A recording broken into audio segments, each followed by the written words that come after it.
Hi, this is CK at CK Education, and today I want to talk about the very important topic of how to find your calling in your life.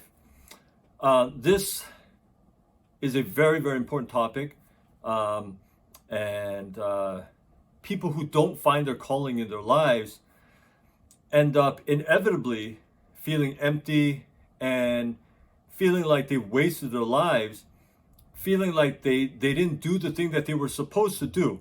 There's this deep internal feeling of there's something that I'm supposed to do, not what other people want me to do, what other people expect me to do, or what everybody else is doing, but what I'm supposed to do.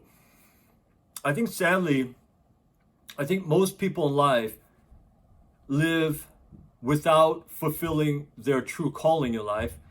They just sort of, like I said, they just do what is expected of them. They do what is asked of them. They look around and they just do the things that other people do, and they sort of comfort themselves in the fact that, well, everybody else is doing that, so I'm doing it, so I must be okay. This is utterly foolish thinking, because if indeed each of us has a calling, is it not important that we fulfill that calling? And that calling is unique to each one of us. Now, when I say calling, it doesn't have to be something grand or something huge. It's not like, well, I'm not very influential, I'm not a good communicator, or I don't know how I would reach all these people, or how I would become big. It's not about becoming big. It's not even about becoming influential. It's not even about how many people you reach, or in this digital age, how many subscribers you have, or how many views you get, or how many likes you get, or how many people follow you. It is not about that at all. Your calling is being true to what you were made to do. And some of us are called to do smaller things, and some of us are called to do bigger things.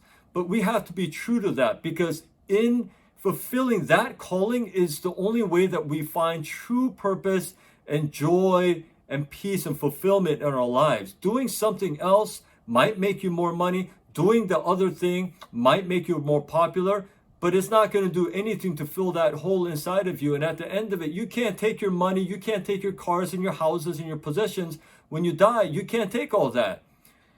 If you believe in God, if there is indeed a God, and I absolutely believe there is, and if He created us, which I believe He did, and He gave in each of us certain talents and abilities and passions and desires and a calling for what we need to do in this life, the only important thing then is to fulfill that calling. Everything else is bonus. If we're not doing that thing, all the other things are pretty much, in a way, waste of time. But if we're fulfilling our calling, all the other things can become meaningful. Okay? So this relates to another video I made not too long ago, and I said, are you living inside out or outside in? Now, I can't go into all the details of that. Please watch that video if you have not. I said that would be one of the most important videos that I could make, and I really believe that. So please watch that. Now, coming back to how do I find my calling? If you believe that there is indeed a calling in life, if you believe that there is a God who created us and He gave each of us a calling in life, how do we find that calling? Now, assuming that you agree with me on that premise, how do we find our calling? If indeed we were created with a certain calling, then that would mean that we always had that calling. It's not something that suddenly appears when I'm 20 years old. When I graduate college, somehow it suddenly appears, right? It's something that would go back, and it was something that I would be interested in. It's something that I would have a passion in, something that I would have an interest in from a very young age. Now, you may have missed that. Your parents may have missed that. And maybe they saw that, or maybe you saw that and you said, yeah, but you can't make money doing that, or you can't make a living doing that, okay? And maybe you just ignored it. It's very possible that that happened. But your calling is something that should have been recognized actually from a long time ago, even when you were very young. I think giving you some examples is the best way to explain this. So let me just start with myself. I've always, from the youngest from as long as, long ago as I can remember, even when I was a little kid, like in elementary school, I always liked to I mean, I like goofing off just like every other, any other kid. But there was also the side of me that was sort of serious, and I always like to sort of explain things and just talk about things with people, with friends, with whatever. And it sort of annoyed me sometimes that when I was trying to talk about something more seriously, that my friends would just want to goof off. And that sort of annoyed me. And I never knew why, for the longest time, why I was like that. I always liked to, when I learned something new and I thought it was really cool, I always like to share that. I always like to teach in a way. Now, back then, I didn't think of it like that. I didn't think of it as teaching, okay? But I always, now thinking back, I always like teaching. I always like organizing things. I always like to articulate that. I couldn't just keep something that I thought was really important just to myself. I wanted to share it with somebody. I wanted someone else to share that joy with me. I always sort of felt that. Now, how in the world do you equate that to, okay, what major should I go into and what am I going to do in my career based on that? You see, that's what I mean. The inner calling is not so much like that. It's not, oh, I like this, so that must mean I might go into communications, or it's not like that. So what I did is, there are also other interests that I have. So I went into engineering, and because I also was very organized, and I thought that engineering might be right for me. Now, I wasn't really sure, but I went for it, and I graduated with an engineering degree. Didn't do very well in college, but I graduated nonetheless. And I went into sales, actually. And when I went into sales and management, I ended up being a recruiter. I like talking to people. I like interviewing. I like getting to know people. That was always a thing. So I like that. I like building rapport with my customers, and I like that part of sales. So I did that. But as I was doing that, I was also in parallel doing a lot of teaching for church, and I was doing that, volunteering. It was volunteer work for about 15 years. I was very into it, and I was teaching. So I never gave up the teaching thing. And then even when I gave that up, when I went and into my engineering career, I did my work as an engineer, but I always did things, even as an engineer, that sort of focused on teaching and training. That was always a thing that I enjoyed doing. So I kept going in that direction. And so I did a lot of consulting, a lot of instruction work, teaching and training. I did that kind of thing. And then in 2007, when I quit my 9-to-5 job, my engineering world, and I decided I wanted to do my own thing. And for the past 12 years, since about 2009, I created my own business, my own education business, and I've been doing that since about 2009. And what am I doing now? Full-time teaching. Okay, but thinking back, I'm like, I always loved teaching. For many years, I taught without getting paid. Now I'm teaching getting paid. Okay, but even as an engineer. And that wouldn't be something that people would consider a teaching job. But even in that job, I did things to teach, to train, and so on and so forth. Okay. And so I can tell you about, for example, my sister. I can remember, she's 2 years younger than I am. And ever since we were very, very young, like in elementary school, I remember she would invite our little cousins over, and she would always play school. Like, she's a teacher. She has snacks prepared and stickers and points and like little, lessons and stuff. And she'd have her little cousin sit down, and she'd always be the teacher, and she'd play school. Well, guess what she's doing? Fast forward now, she's a teacher. She's a public school teacher teaching elementary school kids. That is her calling because she loves doing that. Okay. So there are things that people, ever since they were young, they love to do, but the problem is some people just ignore that because they think, well, I can't make money doing it. I can't make a living doing it. Here's what I would say to you. Whether it makes you money or not, you should continue doing that in some capacity, because at some point that could turn into something that makes you a living. Now, it may not, but it may. But here's my point. Your calling will not always make you money. It's not about making money necessarily. There are some things that you got to do sometimes to make money, and then might be your calling. But your calling does not always equal making a living.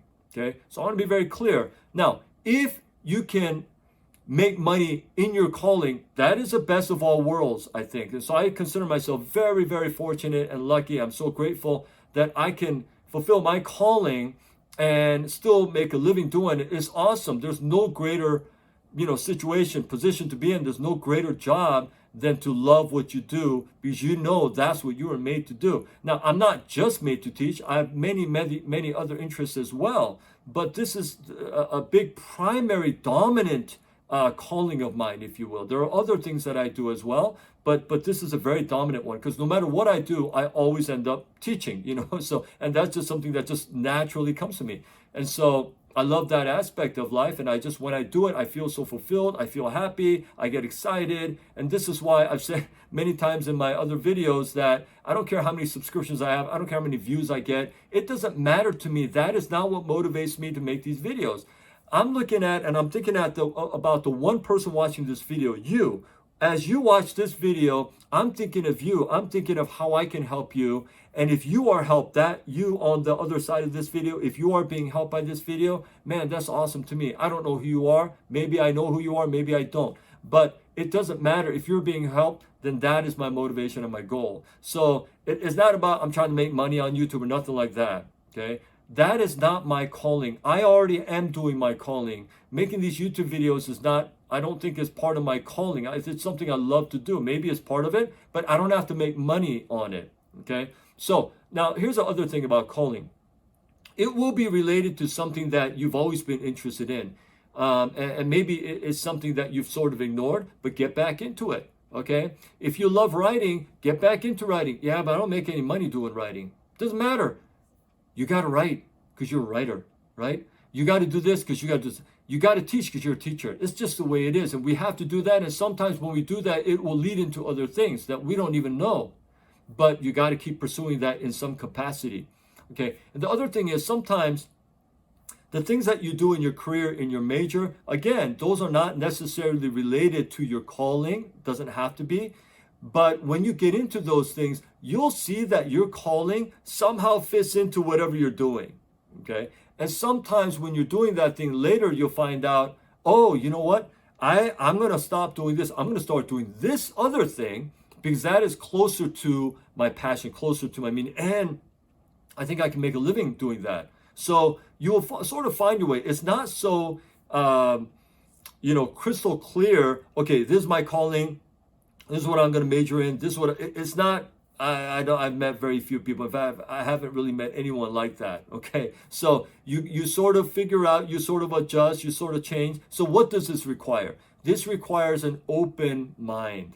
You got to have an open mind about this. Okay, so you have to be very flexible. You have to be very open. You have to be very humble, and you gotta keep that in mind because things can change, and you have to be willing to change. Change is not a bad thing.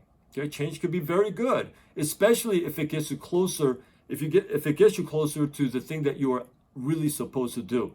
Now, this last part is perhaps the most important, but some of you are gonna think that this is he's just talking about religion. I'm not talking about religion. Okay, if you've seen my other videos, it's not about religion. I'm not asking you to do anything. I'm not asking you to go to church. I'm not asking you to do anything. Okay, I'm just telling you that if indeed you believe in a God and that God created you with a purpose and a calling, I think the most important thing you can do is to ask God what your calling is.